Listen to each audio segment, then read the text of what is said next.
বন্ধুরা গালিটা কিন্তু সেই ছিল হিজড়ার বাচ্চা। তাকে যে মানুষ হিজড়া ডাকে সে কিন্তু ভালো করেই জানে। এই দেখেন আমার মাথায় চুল নাই, আর চুল নাই বলে আমাকে অনেকে হিজড়া ডাকে। তাকে হিজড়া বলায় সে হয়তো অনেক খুশি হয়েছে। আচ্ছা, তাকে কি চেনেন? কিছুদিন আগে এক মডেল চা বিক্রি করে ভাইরাল হয়েছিল, এই সেই লাভলি লিপি। মানে কি বলবো, এডিক্টেড হয়ে গেছে মোবাইলের প্রতি। এই লিপি হঠাৎ এত খেপে গেল কেন? আজকের পুরুষ মানুষরা যদি চুপ থাকে, এই ধরনের মেয়েরা দিনের পর দিন পুরুষ মানুষদেরকে ব্ল্যাকমেল করবে। আহারে পুরুষ দরদি, এই বেটি কেন তো খেপলো আমি বলি শোনেন। ছোয়ামণি আছে না, সে বলেছে হিরো আলম আর এই লাভলি লিপি নাকি খাট কাঁপাইছে, এই জন্য এই বেটিটা এত খেপা। আর ছোয়ামণি নাকি খারাপ মেয়ে। আচ্ছা, এই ভালো মেয়ের কর্মকাণ্ড একটু দেখে আসি চলো।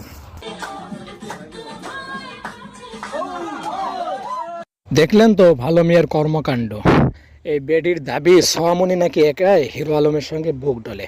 আচ্ছা, আপনারা ভালো করে খেয়াল করে দেখেন তো এই বেডি এখানে কি করছে। এই যে দেখেন, এখন বুক দিয়ে ধাক্কা দেয়, এই দেখ কি অবস্থা।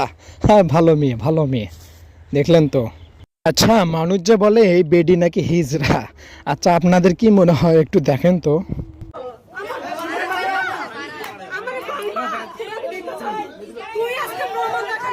এখন তো মনে হচ্ছে পুরুষ মানুষ, বাপরে বাপ। তার অঙ্গভঙ্গিগুলো একটু দেখেন, মনে হয় কাছে বেলে ছিঁড়ে ফেলবে। কি একটা অবস্থা, বাপরে ভালো মেয়ে। এখন ভালো মেয়ের কর্মকাণ্ড আপনার দেখেন, কি একটা অবস্থা। সোয়ামণি কি একাই ডলাডলি ঘুরছে, দেখেন না। দেখেন তার অঙ্গভঙ্গিগুলো দেখেন, পেছন থেকে মনে ছিঁড়ে ফেলবে। কি একটা, এই বাপুরি দেখেন, ইস কি একটা অশ্লীল। এই বেটি নিজেকে খুব ভালো মেয়ে মনে করে। দেখেন না কি একটা অবস্থা। হ্যাঁ, আপনারা তাকে কি বলবেন বলেন? হ্যাঁ, ভালো মেয়ে সোয়ামণি খারাপ মেয়ে, এজন্য সে যশোর থেকে আসছে। আর ভালো মেয়ে ঢাকায় মেয়ে, দেখলেন তো অবস্থা। ভালো মেয়ের অঙ্গভঙ্গিগুলো দেখেন না, ভালো মেয়ে দেখেছেন।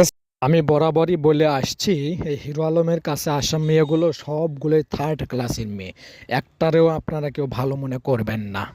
আর আমি প্রশাসনকে আহ্বান করি, আপনারা প্লিজ দয়া করে এই হিরো আলমকে থামান। এর জন্য কিন্তু সমাজটা নষ্ট হয়ে যাবে প্লিজ। এবং দেশবাসী আপনারা সবাই এই হিরো আলমের বিরুদ্ধে প্রতিরোধ গড়ে তোলেন।